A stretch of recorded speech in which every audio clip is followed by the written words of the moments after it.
Hey everyone, this is Logan. I hope you are all having a great day today. Today I'm going to be painting with gouache again. Yay! I love gouache. This is going to be more of a portrait style of drawing, I guess, and I am going to be painting more of a face skin tone detail kind of thing instead of having colors be the detail. Well, that doesn't make sense. I don't know how to explain this. I guess there will be more specific shading and more detail put into shading and different color values in the art itself.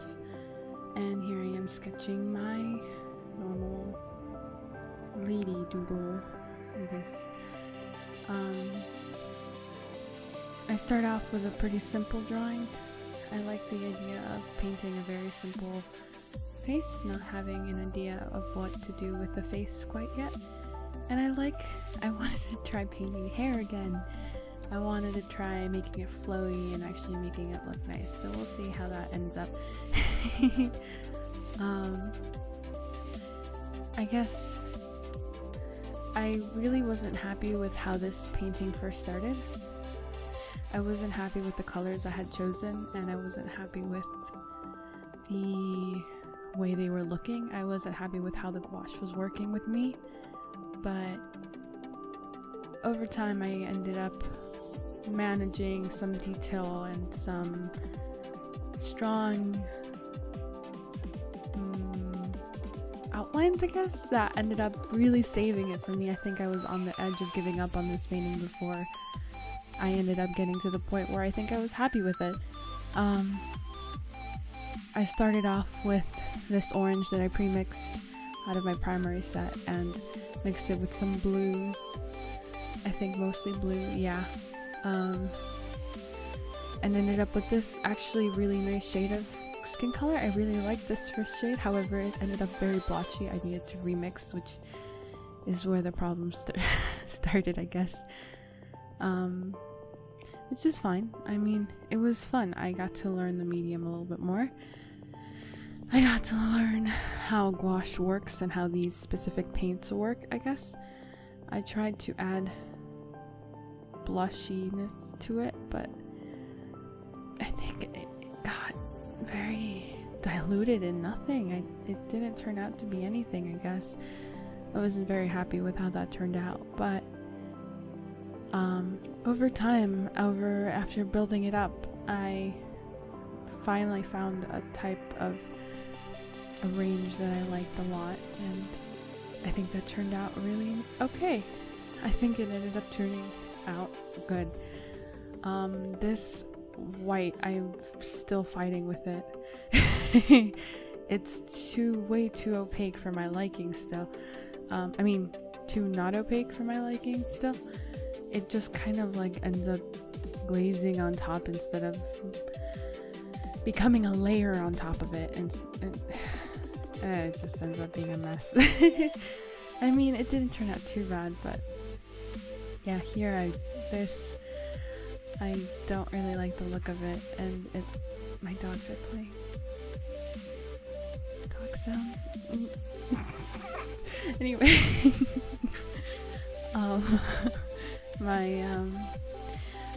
I ended up just blending it out into the rest of the skin tone and kind of erasing that it ever happened and just kind of adding another layer of just skin tone color, which over time turned out okay. It turned out okay. I started out with the shading color of blue, but of course I blended out and pretend that it was nothing. I did that a lot. And then I did that with purple, and I think that turned out really nice looking. I think it clashes with the color a lot. I think it's about the same value, which is a look I sometimes really like, and particularly with the arm, I think it turned out really good. I really like how, I guess, yeah, it it just clashes. It looks like it clashes. It looks weird, and I love that. I made her dress top thing black because I wanted the details of her skin to pop out more, but I decided to take a break from working on the skin now that I'm at a point where I can continue happily. Take a break, evaluate the situation, reevaluate what I want to do next, and then do it, I guess. I kept adding more shading because I realized that that looked nice and that added a lot of detail instead of adding more skin tone colors. I think maybe adding a new color really brightened it up for me.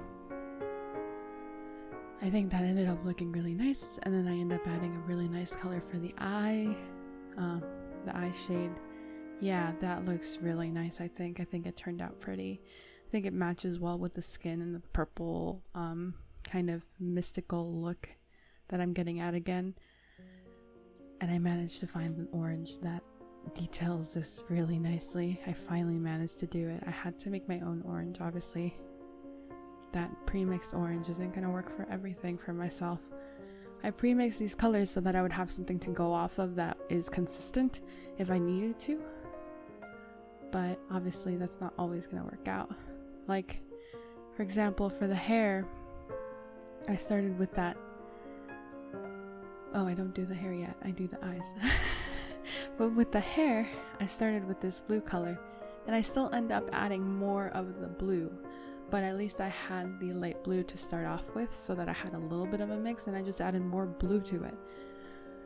I think that ended up looking really nice. I think it ended up a really nice bright color. I think that's what I like about these gouache, this specific gouache set. They're very vibrant colors. That definitely is something that my previous gouache set did not have. The previous gouache set always ended up chalky set. They always ended up chalky and pale. And these are just so pretty and so vibrant, and I'm so happy about the pigments. I guess that's where most of the hype about these, I guess, goes. The more professional type of art supplies. I think the materials that were used to pigment these were obviously less filler and more pigment. They are wonderfully pigmented. And I was able to go over, most of these colors are very opaque. I was able to go over skin colors, and it was just easily covered, and it didn't leave like a background that was like off, kind of like watercolor would. Like, obviously when you layer watercolor, you're gonna see a little bit of the color underneath it. And with this, it was just so easy to cover up what I wanted it to do. I wanted it to be opaque. I wanted it to be really nice and huge. And yeah, so I take this big brush to really smooth out the hair.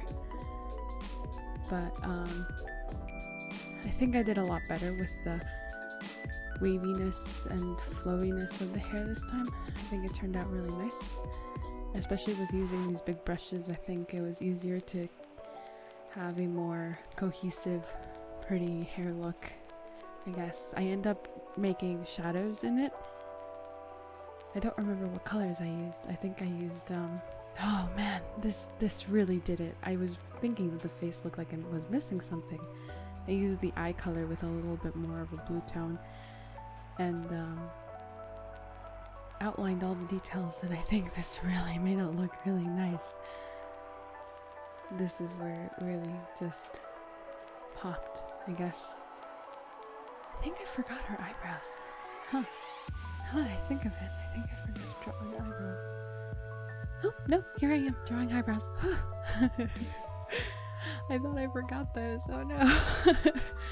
Anyway, I really like that little piece of hair over her ear. I think that really did it with the flowiness too. I don't know, I think I did. I finally managed to do a little bit, and here adding these shadows in the hair, I think it turned out really nice. I think they lost some footage, but yeah, I think they turned out really mostly movie, mostly flowy. Then I add another layer of black to make this a really dark black on the top, and adding some more shadows. And I think the shadow color that I used for the blue hair really turned out nice. Maybe it could have covered a little bit more shadow colors. I could have used more. I used this last purple-y blue tone, but I think I could have used it more and it would have looked really nice. But instead I just move on to the background. I added a little bit of a yellow halo around her. I thought yellow would look really nice with that bright blue color around her hair. I think it would contrast really nicely, so I did that, and I think it ended up looking pretty okay. But either way, thank you so much for watching this video. I hope you enjoyed it. Please like and subscribe if you did. Let me know what you think. Thank you for watching. Bye-bye.